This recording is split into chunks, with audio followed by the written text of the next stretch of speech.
સુરતના કામરેજ વિસ્તારમાં જમીન અને પ્લોટના નામે નાગરિકો સાથે લાખો કરોડો રૂપિયાની છેતરપિંડીના કેસમાં કામરેજ પોલીસે મોટી કાર્યવાહી કરી છે.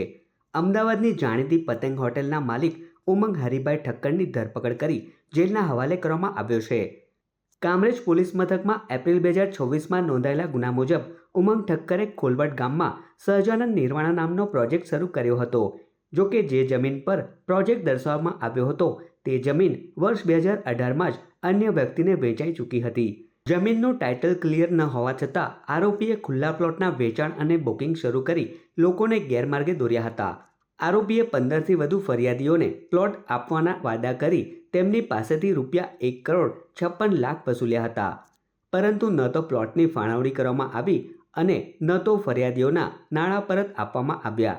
જોકે લાંબા સમય સુધી રાહ જોયા બાદ ભોગ બનનારાઓએ પોલીસનો આશરો લીધો હતો. ભોગ બનનારોની ફરિયાદના આધારે કામરેજ પોલીસે ગુનો નોંધી તપાસ શરૂ કરી હતી. આરોપી લાંબા સમયથી પોતાના પ્રભાવ અને રાજકીય પહોંચનો ઉપયોગ કરી પોલીસથી બચવાનો પ્રયાસ કરતો હતો. જોકે આખરે પોલીસે તેને ઝડપી પાડી કાયદેસરની કાર્યવાહી હાથ ધરી જેલના હવાલે કરી. કામરેજ પોલીસ સ્ટેશનમાં એક બીએનએસ કલમ 316-318 મુજબ ગુનો દાખલ થયેલો. આ ગુનાનો મુખ્ય આરોપી ઉમંગ હરિભાઈ ઠક્કર રહે અમદાવાદ સેટેલાઇટ કામરેજ વિસ્તારમાં ખોલવડ ગામમાં એક નિર્વાણા નામથી એક પ્રોજેક્ટ શરૂ કરેલો.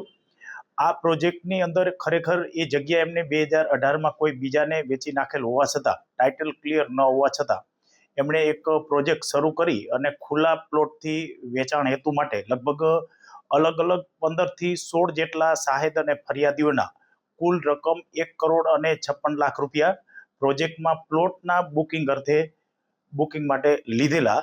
તે પૈસા પણ એમને ફરિયાદીઓને પરત ન આપી, પ્લોટ પણ ન આપી, જે બાબતે ફરિયાદી શ્રીએ કામરેજ પોલીસ સ્ટેશનમાં ફરિયાદ કરતા આ ઉમંગ હરિભાઈ ઠક્કર નાઓને ધોરણસર અટક કરેલ છે.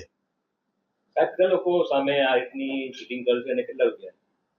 ટોટલ રકમ અમારી તપાસમાં હજી ₹1,56,00,000 આવેલ છે. બાકી હજી ફર્ધર ઇન્વેસ્ટિગેશનમાં ખબર પડશે.